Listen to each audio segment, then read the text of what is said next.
The African National Congress says it is satisfied with its preparations ahead of the party's 55th National Conference, which is to be held in Nasrec here in Johannesburg from the 16th of December.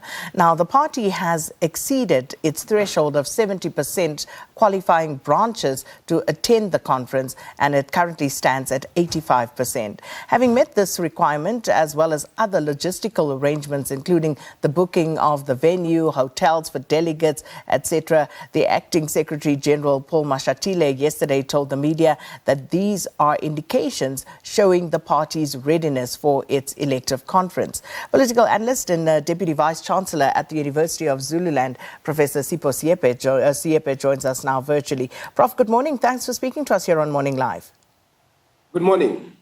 So the ANC says it is ready, and what are your observations at this stage, given that there are still some outstanding issues with provincial conferences, etc., but the party, that nominations deadline has come and gone. What are your observations in terms of its readiness to proceed? My sense is that amidst all the problems, the TG came out as somebody confident that they've done the groundwork. And sometimes you may need this level of storm before things become calm. The concerns that branches have had and provinces have had seems to have been dealt with to an extent where the Secretary-General could actually say they are comfortable with about 85% of the branches qualifying. And that's quite a staggering number, given the history of internal fighting within the ANC. But I don't think at the moment one could question that level of preparedness. They've got the place, they've been dealing with disputes. They've also made sure that the disputes are handled first at the branch level before they go to the provincial level and ultimately escalate into the national level. And his report suggests that all that is taken. But like he says, given that the ANC is a national organization and it's a big organization, they do anticipate that there might be legal challenges. And this is not something new. And the ANC appears to be prepared to be able to deal with those. So, but how weighty are those legal challenges that are likely to come? And are they likely to derail this conference in any way? Well, what often happens with the legal challenges is that even though they may come, the courts and even the party will rule and make a determination on their materiality, that to what extent will they, if you have one or two, to what extent will they determine or undermine what the outcome will be? And of course, there are some people who have raised the issue that given that some were at the regional level and may have affected the outcome of the provincial elections, there is a case that must be looked at. And given that this has surfaced before the conference, I'm comfortable or confident that the ANC will be able to deal with that. So let's take a look at the nominations, the process, of course, and the endorsements by the various branches and provinces of the various candidates. What are your thoughts on those? President Cyril Ramaphosa has been endorsed by many of these provinces. And let's just run through them in terms of the nominations that we've seen so far. Well, I mean, it is to be expected that the sitting president will enjoy far greater support. The ANC's presidents, those who have chosen to run for the second term, have somehow managed to do so. The only thing that stands would be the legal issues that may hamper the incumbent issue that arise. And in a sense, Paul Mashatile has almost hinted what President Beki had said, that the ANC cannot ignore the Parliament. And depending on whether it is seen as hampering or destroying or damaging the image of the ANC, should the Integrity Committee feels that that is the case, Paul Mashatile, for the first time, has actually come out as somebody who is in a powerful position to say, if that happens, President Ramaphosa does not have to be charged but could be asked to step aside. And in a sense, President Mbeki was almost saying the ANC cannot ignore this because the charges or allegations against Ramaphosa are very serious. Then, of course, you have people who have also tried to run before.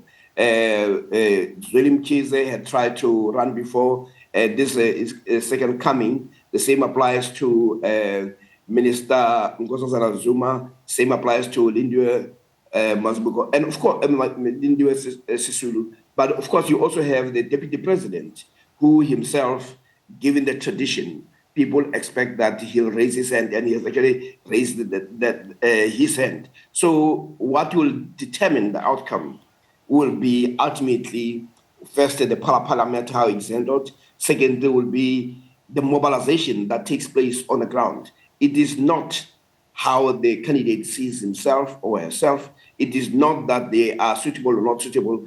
Ultimately, it is the branches that will make that determination. And of course, as you say, that remains to play out yet to its finality. And of course, there will still be opportunity for delegates to still be raised from the floor at conference as well. So, there's still some opportunity and space in that regard. But I want to turn to the engine room of the party. The Secretary-General is suspended, Ace Magashule, and he was on Monday expected to appear before the National Disciplinary Committee for charges that include bringing the party into disrepute. He didn't meet the committee, and through his lawyer, Magashule said that he was unavailable. So where do you see this matter ending? I think the Disciplinary Committee would be advised to treat gently on this one, or carefully, because you do not want these matters to ultimately spill on to the conference, where members in the conference begin to become diverted to other issues.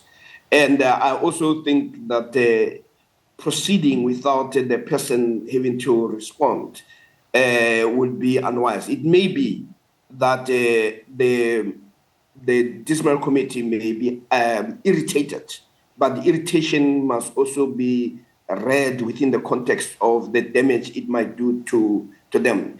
They could have dealt with this matter long ago. Instead, they took a long time to deal with it. And hurriedly trying to deal with it before the conference might be seen as politically driven. And these are some of the concerns that as the party goes towards the conference, they must make sure that they give no excuse to any grouping within the ANC, any province, from hampering the proper running of the ANC conference. Well, can it also not conversely be argued that that similar point that you shouldn't be giving reasons for people to question your decisions so close to this conference? Can't one conversely argue that Magashule equally should probably just present himself and also not give reasons for the committee, as an example, to say that he was simply not, complying or working with them in order to resolve the matter? No, I think that is reasonable. Any such process, the sooner it is dealt with, the better. You dispense with it. But the stakes are too high, and the ANC is aware of that. Like I said, these charges are issues that took place long ago. They could have been dealt with as early as January. But the Disciplinary Committee itself has actually delayed. It cannot now claim that it has handled this in a manner that one would expect that you will resolve issues speedily, so that they are dispensed with and there are no comebacks. But the point you raise is still a correct one. But ultimately, the determination will be what are the cost benefits that emerge. If you realize that the cost is too much, you would actually say, well, we'll give him another day. The charges are not going away, and they will be dealt with, and he still remains suspended. So those are the considerations that the party will look into. Prof, you spoke about what former President Thabo Mbeki had said. And to that point, asked by the media about the public criticism of Ramaphosa by his predecessors, because it wasn't only Thabo Mbeki, former Presidents Jacob Zuma, Kgalema Motlanthe, also coming out strongly in some of their sentiments being expressed. And asked about this, the ANC chair, Mantashe, said that those who were criticizing President Ramaphosa must go and talk at the NEC about their concerns. So what are your thoughts on this? And what could be the reason for former presidents to prefer to speak, as Mantashe points out, outside the ANC structures rather than talk within, especially given that we are in the run-up to an elective conference, and especially with the concept of renewal and unity that the party keeps preaching and saying that it is pursuing?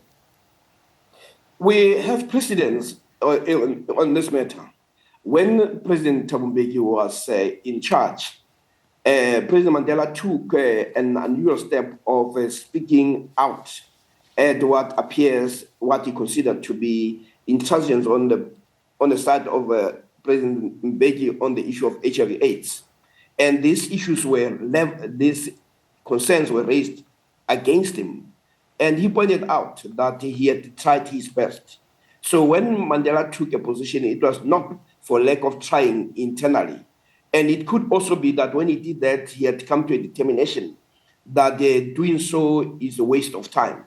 The former president might also have taken a view that the party has become so factional that decisions are no longer made on the basis of whether it is a rational decision. They are made on the basis of which faction one belongs to. Nomvula Mokonyane had actually said as much, that we are not even able to have a discussion. We are even afraid of each other. So it is possible that they are raising these issues because they do not see the internal structures working to intelligently deal with these concerns that are being raised. So now we are told, the media has been told that they would have to pay for infrastructure space or space to cover the ANC conference. Never happened before. What are your thoughts on that? Well, I think that is a bit unfortunate, and especially coming so late in the day. And what some may see it is, that either the party has become so financially desperate and bankrupted that it now has to try to find a few cents, but one does not want to believe that. It is one of those that are difficult to understand. I don't think the ANC, when you depart from practice, you need to have far greater explanation, because you run the risk of being told that you simply want to suppress freedom of expression and the freedom of the media, and also for some people to not to be there, because then you will say there's no space. But I think it's something that it will be wise for them to reconsider. But at the same time, you should understand that we're dealing with a party that is not at ease. It's a party that is driven by internal conflicts. And when you have somebody like Nomvula Mokonyane, who says in the NEC and NWC saying we're even afraid of each other, then you know that the ANC is in trouble. Do you believe that media houses should pay for this coverage, Prof? No, I don't think so. I think the ANC stands to benefit when you have its conference covered, because when it is covered, it is almost direct. It is not covered through the voice of other people. And the ANC tends to do that. It tends to do well when people take what it says directly to the people, than having people like me comment on what is happening in there. So it will be wise for them to ensure that the media is not hampered in covering the conference. And just a final question, Prof, and unrelated to the African National Congress.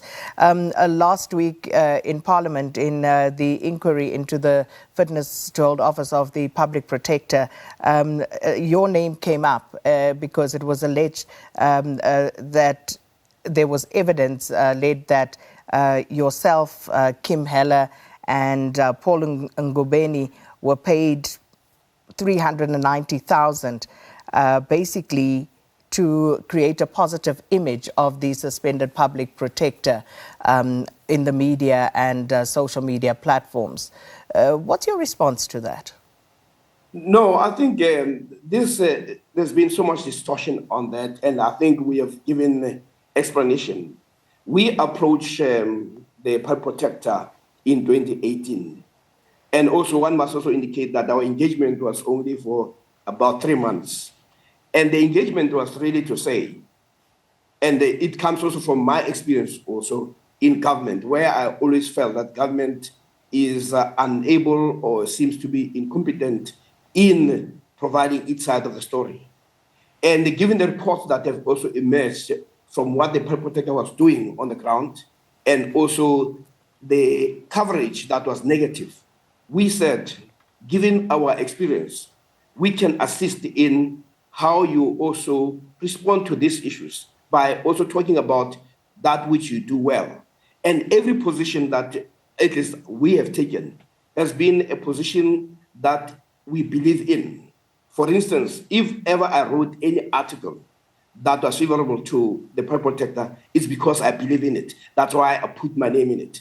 And I have never stopped taking any position either for or against anyone without me having a conviction on the things that I say. And I have never, even despite the fact that it was a 3 months engagement, I've continued to reflect on that office. I've continued to reflect on many other issues. So what we did provide is simply professional services.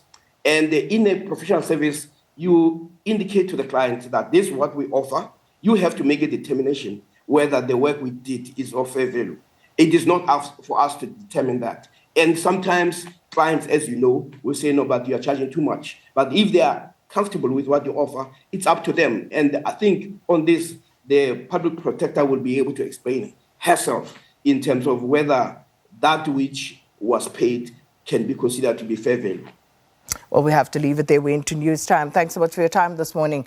Political analyst and Deputy Vice-Chancellor at the University of Zululand, Professor Sipho Seepe, discussing the state of the ANC as the party goes to the 55th National Conference to be held in Nasrec, Johannesburg, from the 16th of December.